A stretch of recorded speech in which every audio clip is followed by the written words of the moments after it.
예수 그리스도의 나심은 이러하니라. 그의 어머니 마리아가 요셉과 약혼하고 동거하기 전에 성령으로 잉태된 것이 나타났더니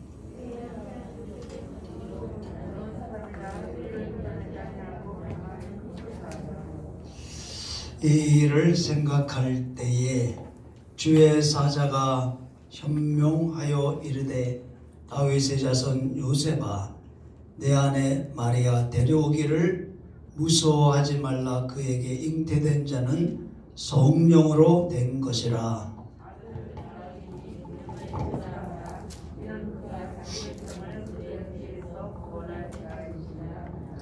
이 모든 일이 된 것은 주께서 선지자로 하신 말씀을 이루려 하심이니 이르시되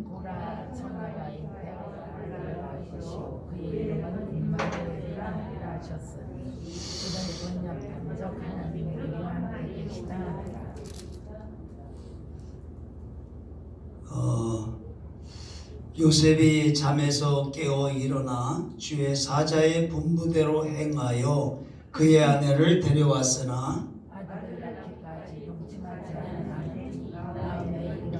예수라 하니라. 아멘. 할렐루야. 네. 우리 찬송가 한 장 하시고 우리 주 하나님 살아계신 주 한 장 부르시고 우리 찬송.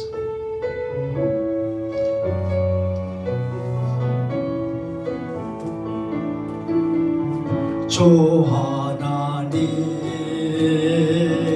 독생자 예수 날 위하여 오시었네. 내 모든 죄 용서하시고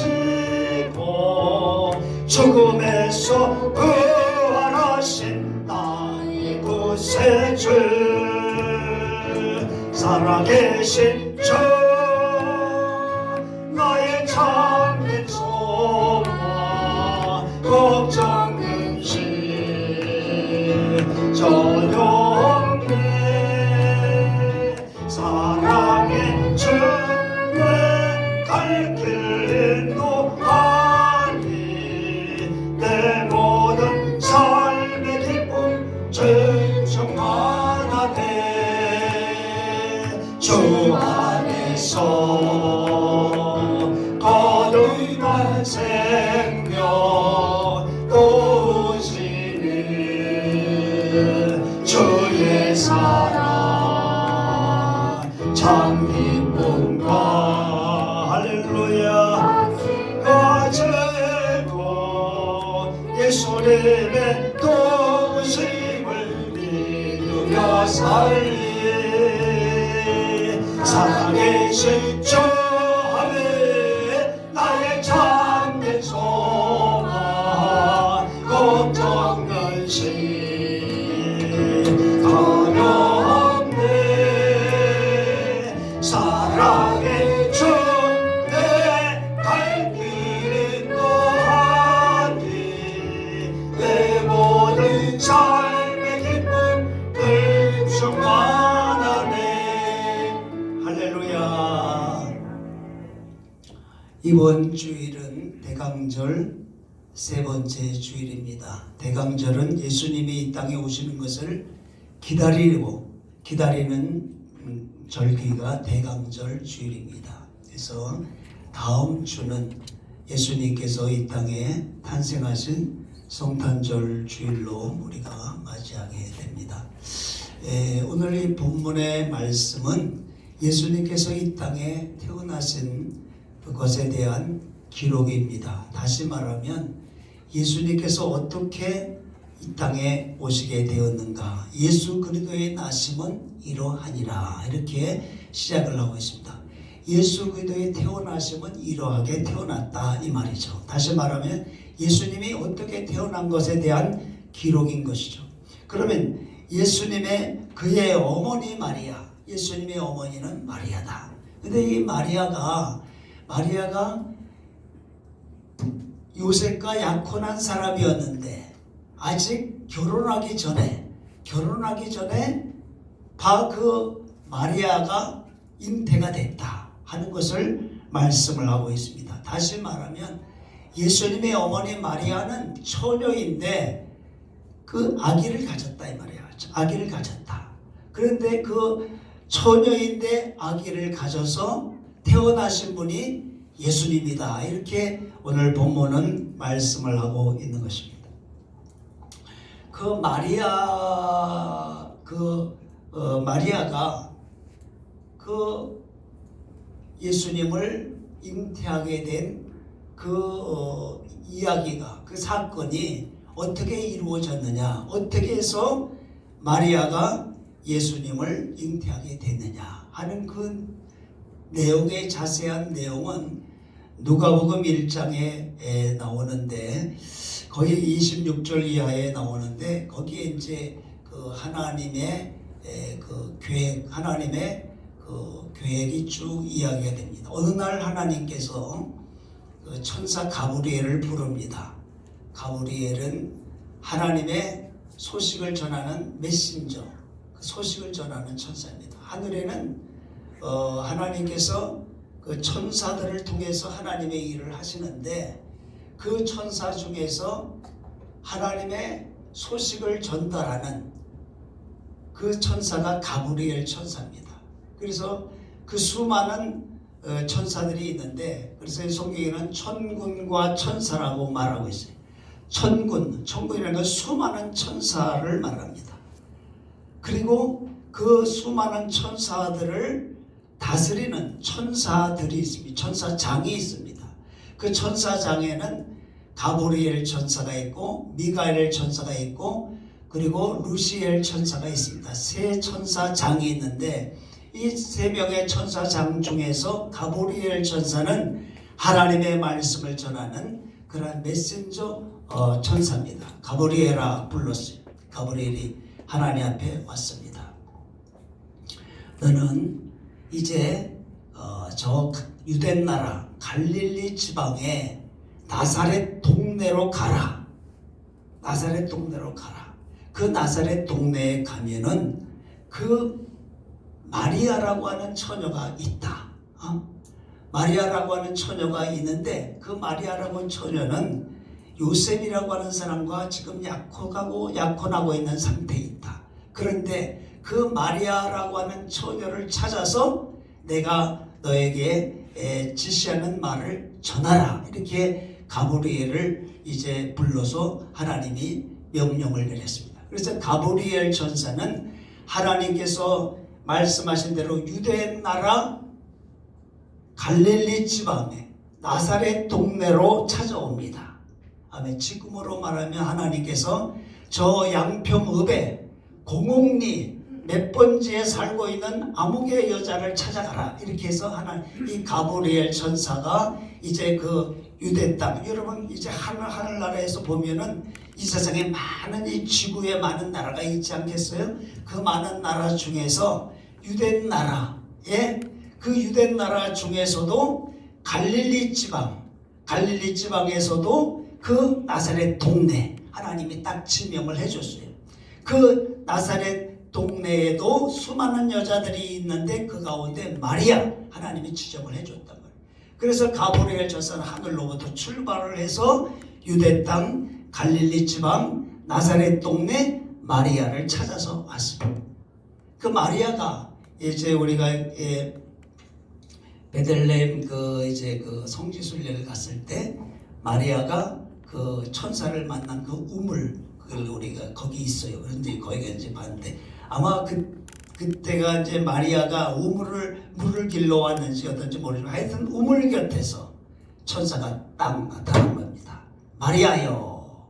그러니까 마리아가 얼마나 두려웠겠어요. 누가복음 1장에 가서 보면 자세히 나오네. 마리아가 두려워하니까 빛난 천사가 탁 자기 앞에 나타나니까 두려워하니까 두려워하지 마라.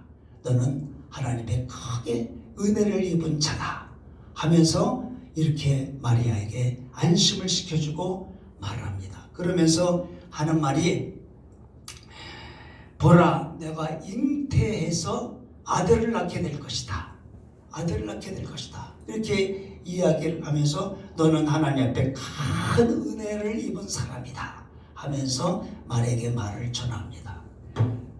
은혜를 입었죠. 수많은 여자 중에, 유대 나라의 수많은 처녀들 중에서 하나님이 특별히 딱 마리아를 정해가지고 천사를 보냈으니까 하나님의 큰 택함을 받고 은혜를 입은 거 아니겠습니까?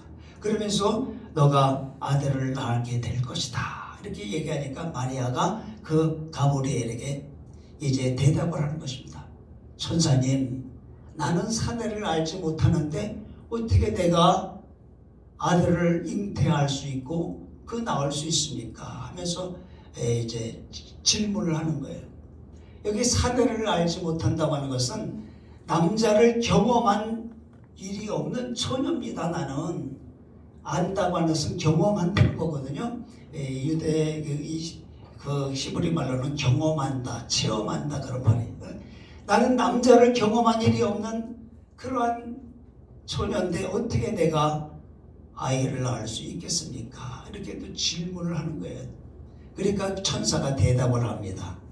뭐라고 대답하면 성령이 너에게 임하고 지극히 높으신 이의 능력이 너를 덮으면 하나님께서 너가 잉태하여 아들을 낳을 수 있는 그러한 능력을 너에게 입혀줄 것이다. 이렇게 말씀을 하게 되는 것입니다.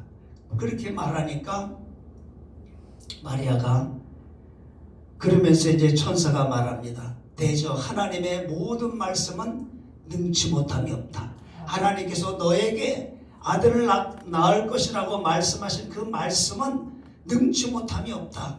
그리고 그 말씀을 이루기 위해서 하나님의 성령의 능력이 너를 덮을 것이다.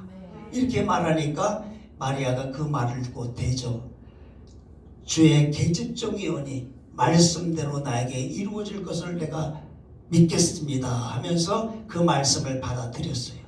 할렐루야. 그리고 나니까 천사가 떠나가게 된 것입니다. 하나님의 말씀은 능치 못함이 없다. 너가 아들을 낳을 것이라는 그 말씀은 너에게 분명히 이루어질 것이다. 그러면서 성령이 너에게 덮어질 것이라고 말씀을 한 것입니다. 여러분, 성령은 이 세상을 창조한 하나님의 창조의 영이십니다. 창세기 1장에 가서 보면 땅이 공허하고 혼돈하며 흑암이 칠흑같이 있을 때에 하나님의 신이 수면에 운행하셨다 그랬어요. 그럴 때 하나님이 가라사대 빛이 있으라 이렇게 명령하시니까 그 수면에 운행하던 하나님의 신, 하나님의 성령이 빛이 있으라는 그 말씀을 받아가지고 빛을 창조해낸 것입니다. 성령은 창조의 영입니다. 성령이 너에게 임하고 지극히 높으신 이의 능력이 너를 덮으면 너에게 아들이 있으리라고 하는 그 말씀은 이루어질 것이다. 창조의 영이 그대로 이루어요. 그 말씀을 주의 계집종이오니 말씀대로 이루어지다 하니까 그 말씀을 받으니까 그 말씀을 받은과 동시에 하나님의 성령의 능력이 창조의 그 성령의 능력이 마리아의 몸에 샥 임해가지고 그 말씀을 받는 즉시로 수태가 된 것입니다. 할렐루야. 그래서 이제 그 처녀가 잉태를 하게 된 것인데 이렇게 된 것은 왜 이렇게 됐느냐? 오늘 이 본문 말씀 22절에 가서 보면 이 모든 일이 된 것은 선지자 이사야로 하신 말씀을 어떻게 한다고요? 이루게 하려 하십니다. 할렐루야. 여러분, 예수님께서 처녀의 몸에 잉태되어 태어날 것이라고 하는 그 말씀은 이사야 선지자가 하신 예언의 말씀인데 이사야서 7장 14절에 보라 처녀가 잉태하여 아들을 낳을 것이다. 그 이름을 임마누엘이라 하는 이사야 선지자를 통해서 예언을 이미 해놓으셨어요. 근데 이 예언이 언제 이루어졌냐면 이사야가 예언했는데 예수님 탄생하기 전 714년 전에 이사야가 예언을 한 것입니다. 예수님이 처녀의 몸을 통해서 이 땅에 태어날 것을 하나님께서는 선지자 이사야를 통해서 714년 전에 앞으로 714년 후에 바로 이 메시아 구세주가 처녀의 몸에서 태어날 것을 예언을 한 것입니다. 그래서 이 예수님의 그 탄생은 바로 선지자로 하신 말씀을 이루기 위해서 이렇게 가브리엘, 그때가 되니까 하나님이 가브리엘 전사를 유대 땅 갈릴리 동네 나사렛 동네로 보내가지고 마리아라고 하는 처녀에게 보내서 이 말을 이루게 하셨다는 것입니다. 하나님의 역사는 다 하나님의 계획 속에 이루어집니다. 우리에게는 우연히 이루어지는 것 같지만 모든 것은 하나님의 뜻과 계획 속에서 이루어지게 되는 줄로 믿습니다. 오늘 저와 여러분이 이렇게 하나님 앞에 나와서 예배를 드리고 하나님의 자녀가 되고 하나님 앞에 이렇게 하나님의 백성이 돼서 하는 것도 다 하나님이 저와 여러분을 택하셨기 때문에. 할렐루야. 그래서 사도 바울은 에베소의 1장에 가서 보면 창세전에 우리를 그리스도 안에서 예정하셔서 그 아들을 통해서 우리를 하나님의 자녀로 삼으셨다 그랬습니다.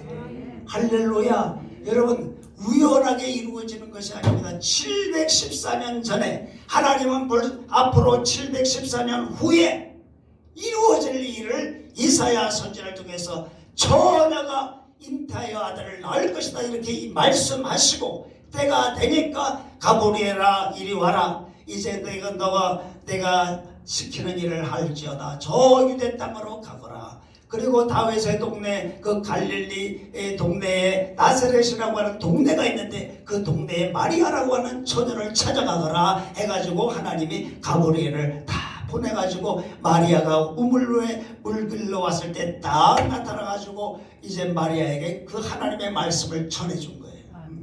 그러면 마리아가 나는 사내를 알지 못합니다. 전사님, 그런데 어떻게 이런 일이 있을 수 있습니까? 그때 대저 하나님의 모든 말씀은 능치 못함이 없느니라. 하나님의 성령이 너에게 임하고 성령의 능력이 너를 덮으면 너에게서 아들이 태어나게 될 것이다.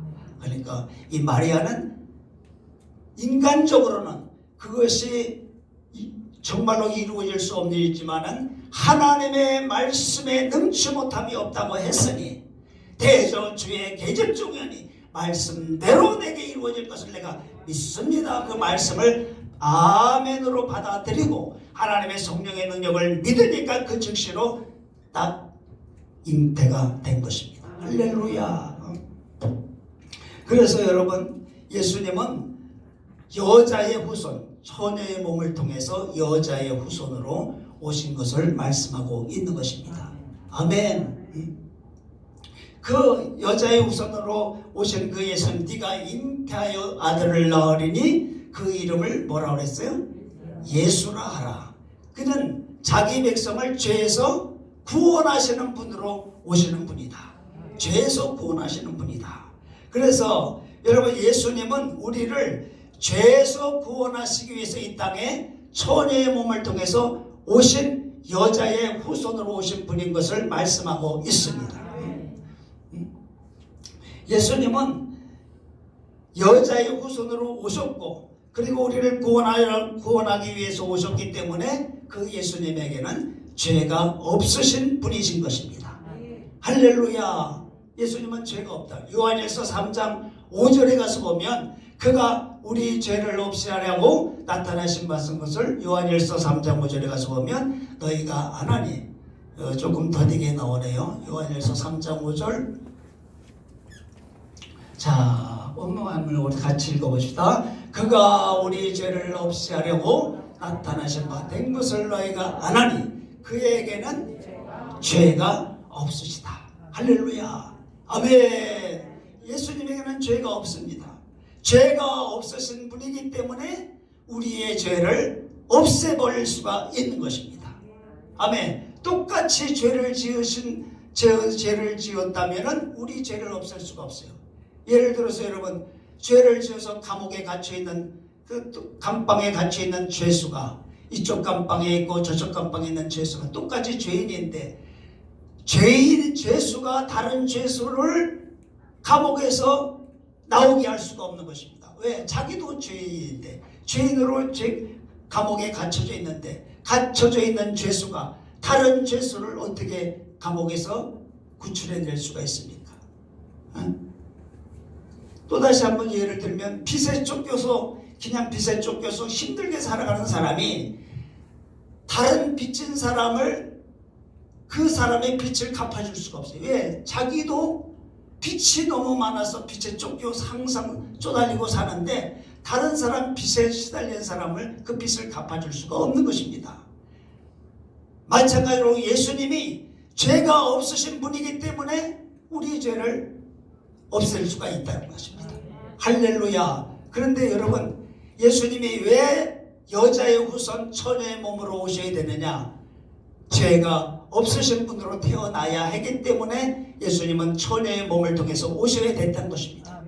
왜냐하면 이 세상 모든 사람들은 다 남자의 후손으로 이 세상에 태어나는 것입니다. 처음 사람 아담이 하나님 앞에 범죄를 함으로 말미암아 이 세상에 사는 모든 사람들은 다 아담의 후손들이란 말이에요.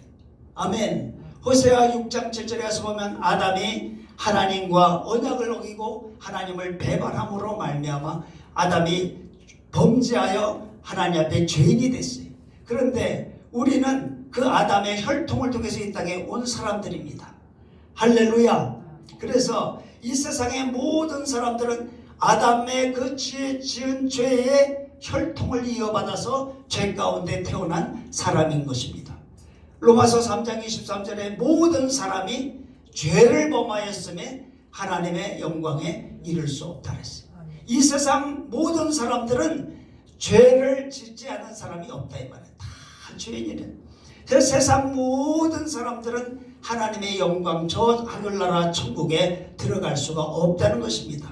그래서 남자의 혈통을 통해서 남자의 후손으로 이 세상에 태어난 사람은 죄 없는 사람이 하나도 없어요. 그렇기 때문에 이 세상에서 태어난 사람은 우리 인간의 죄를 사해 줄 수가 없는 것입니다.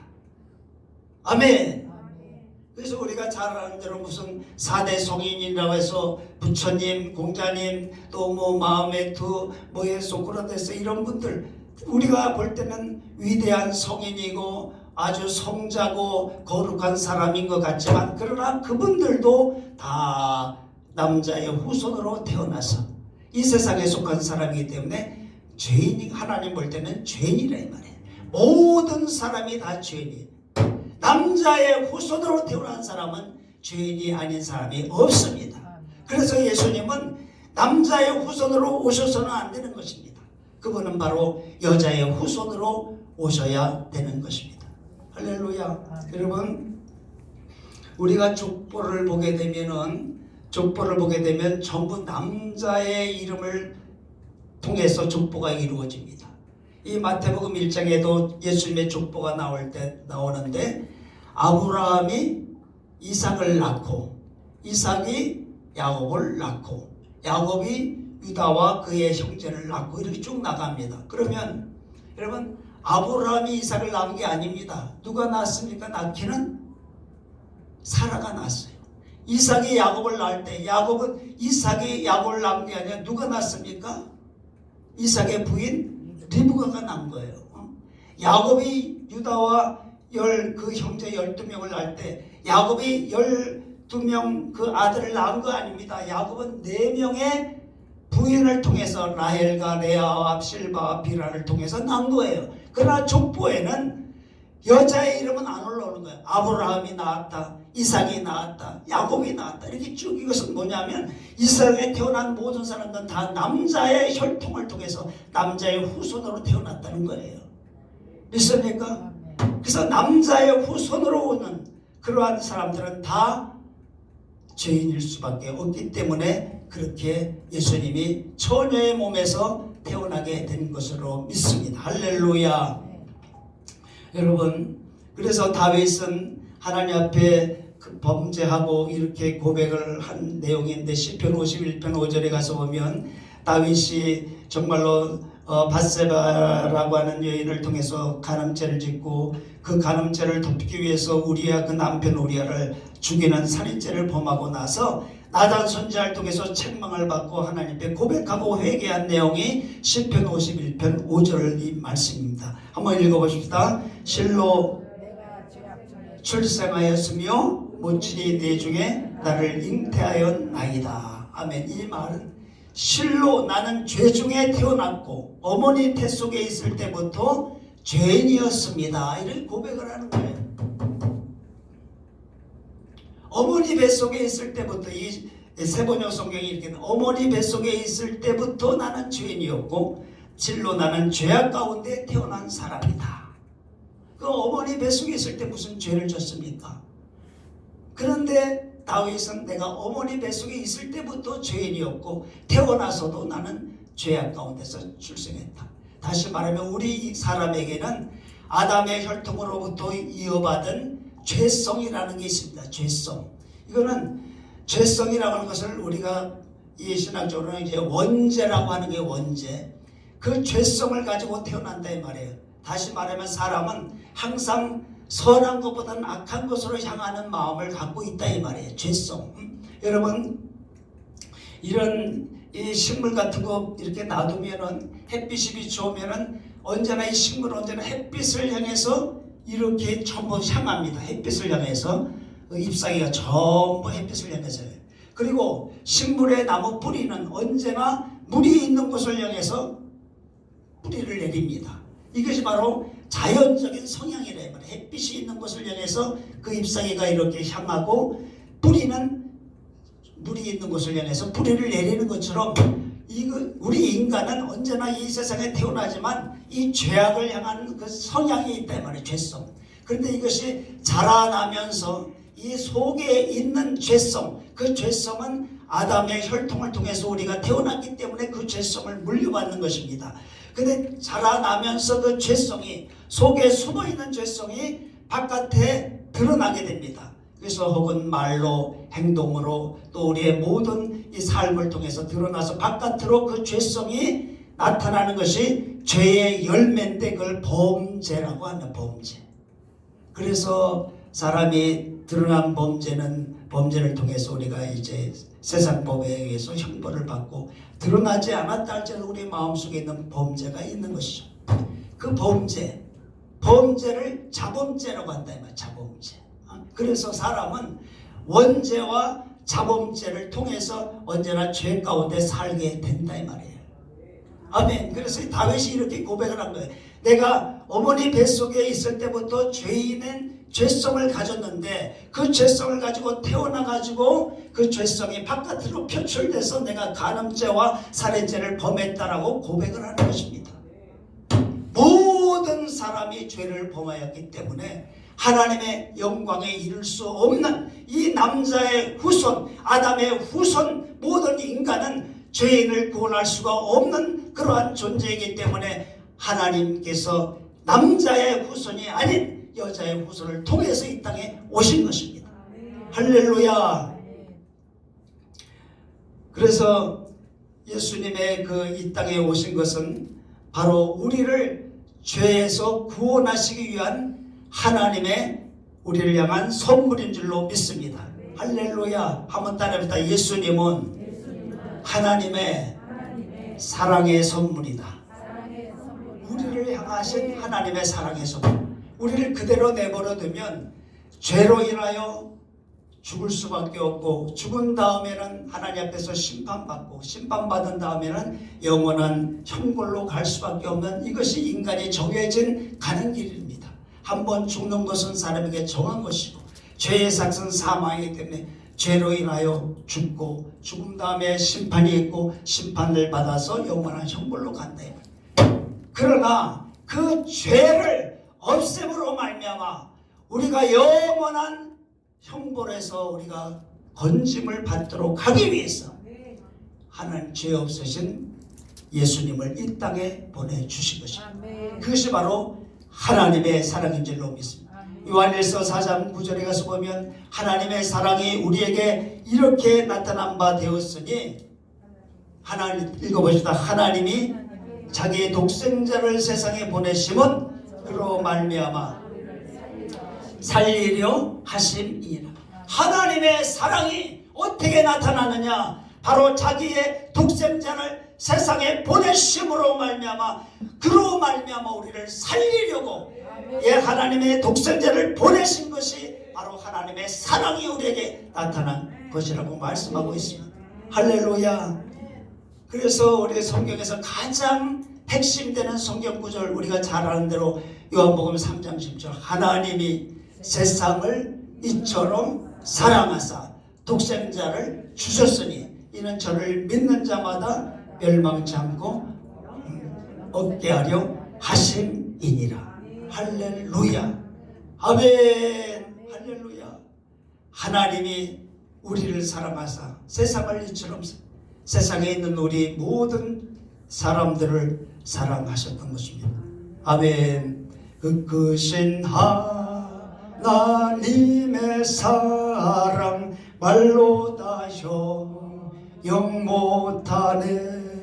그 높고 높은 별을 넘어 이 낮고 낮은 땅 위에 내 몸은 영원 구하려 그 아들 보내사 화목제물 삼으시고 죄 용서하셨네. 하나님 크신 사랑을 증량다 못하며 영원히 변치 않는 사랑 성도요 찬양. 우리 다시 한번 하십시다. 그 크신 하나님의 사랑 말로 다 영영 못하네. 저 높고 높은 별을 넘어 이 낮고 낮은 땅 위에 제 마음을 영원 구하려 그 아들 보내사 화목제물 삼으시고 죄 용서하셨네.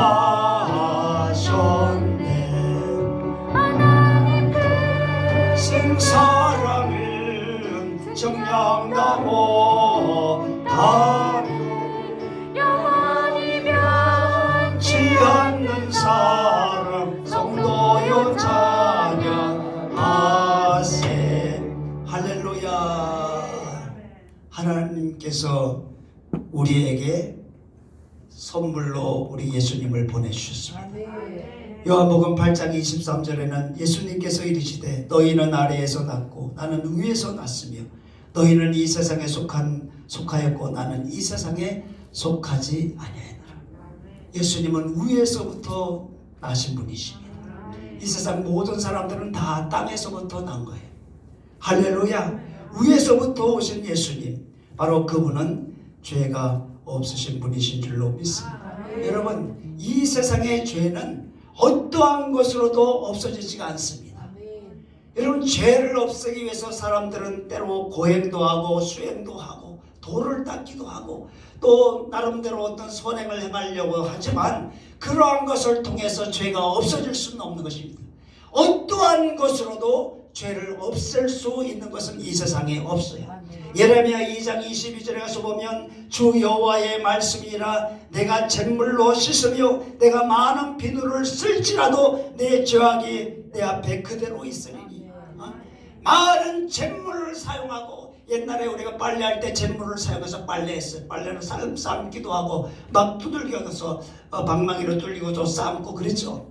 찌든 때 아주 묵은 때도 그렇게 잿물로 삶으면 깨끗해 돼요.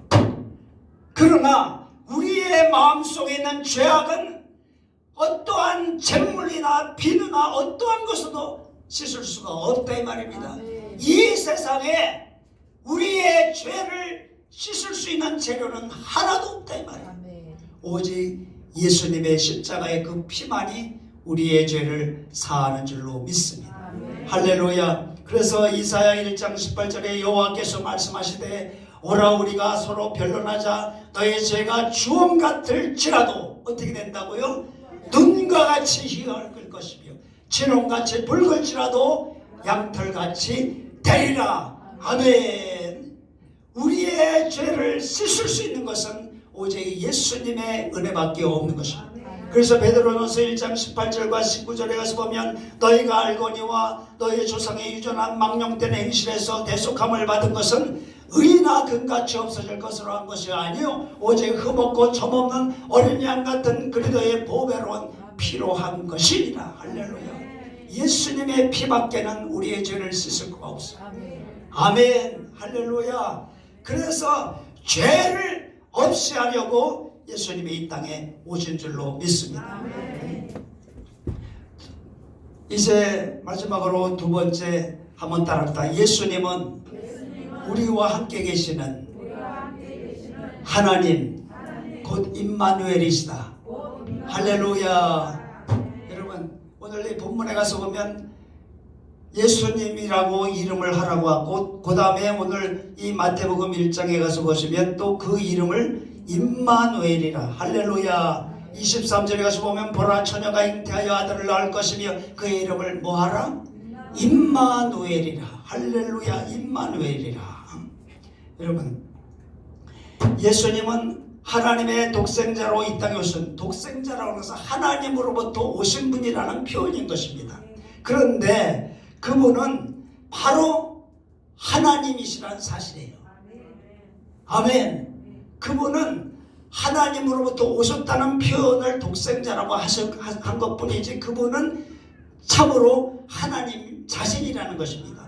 그래서 천지를 창조하신 영이신 하나님은 영이시기 때문에 보이지 않지만은 그 하나님이 사람의 몸을 입으시고 보이는 하나님으로 이 땅에 내려오신 분이 예수님이시다 이 말이에요. 왜 그 말씀이 어디 있느냐? 이사야서 9장 6절에 가서 보면 예수님이 하나님이라는 사실이 분명히 나옵니다. 한번 읽어봅시다. 시작. 이는 한 아기가 우리에게 낳고 한 아들을 우리에게 주신 바 되었는데 그의 어깨는 정사를 메었고 그 이름은 기묘자라 못살아 전능하신 하나님이라 영존하시는 아버지라 평강의 왕이라 할 것입니다. 할렐루야. 한 아기가 우리에게 태어났고 한 아들을 하나님이 우리에게 주셨는데 그의 이름이 뭐냐? 그의 이름이 5가지입니다. 기묘자나 못살아 도저히 우리가 측량할 수 없는 분이시고 그리고 뭡니까? 전능하신 하나님이시라 영존하시는 아버지시라 영생하신 하나님. 그 예수님 자신이 바로 영존하시는 하나님이십니다. 전능하신 하나님이십니다. 그래서 예수님을 자신의 구주로 믿고 마음에 예수님을 영접해 모신 사람들은 하나님이 그들의 삶 속에 함께 하심으로 목자가 되어 인도해 주신 것입니다.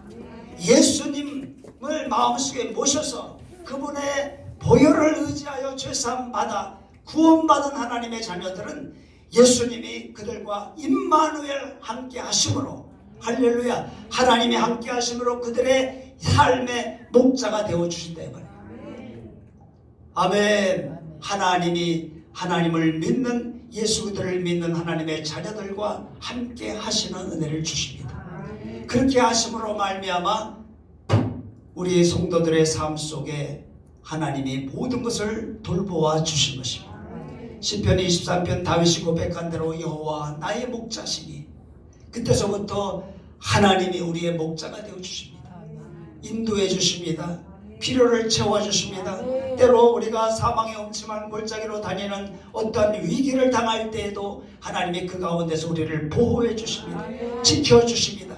전능하신 하나님이 우리와 함께 하시는 은혜가 예수를 구주로 마음속에 영접하고 그분의 자녀로 살아가는 자에게 함께 하신다는 말씀인 것입니다.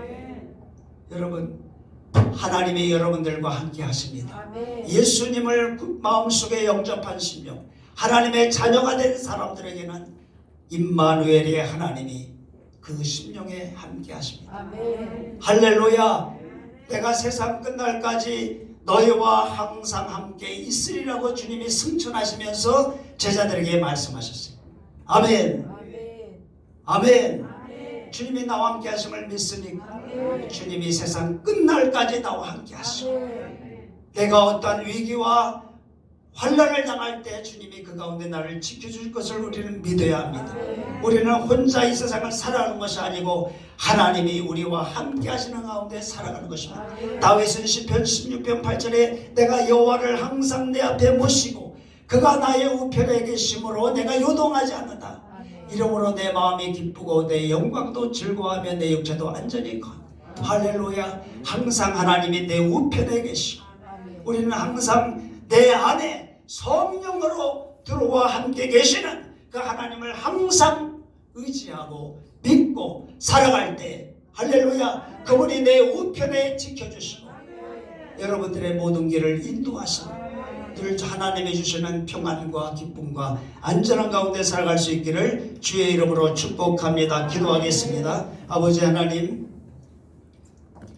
예수 그리스도께서 이 땅에 어떻게 태어나셨는지 오늘 본문의 말씀은 우리에게 보여주고 있습니다. 그 어머니 마리아는 요셉과 정혼하였으나 아직 결혼하지 않은 그러한 상태로서 그 어머니 마리아의 몸에서 태어나신 분이라고 말씀하고 있습니다.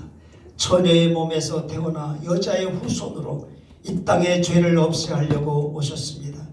이 세상 모든 사람들은 다 죄 가운데 있으나 오직 하늘로부터 내려오신 처녀의 몸으로 태어나신 예수님은 죄가 없으신 분이기에 우리의 죄를 다 짊어지실 수 있는 줄로 믿습니다.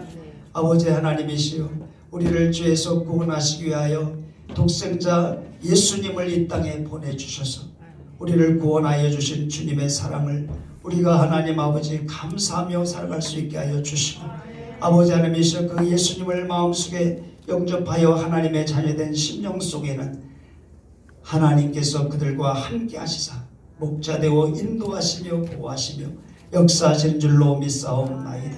세상 끝날까지 함께 하신 줄로 믿습니다. 할렐루야. 우리가 혼자 고와 같이 살아가는 것이 아니라 주님이 우리의 목자 되어 인도하여 주시고 우리의 삶 속에 역사하심을 감사하옵고 예수님의 이름으로 기도하옵나이다. 아멘.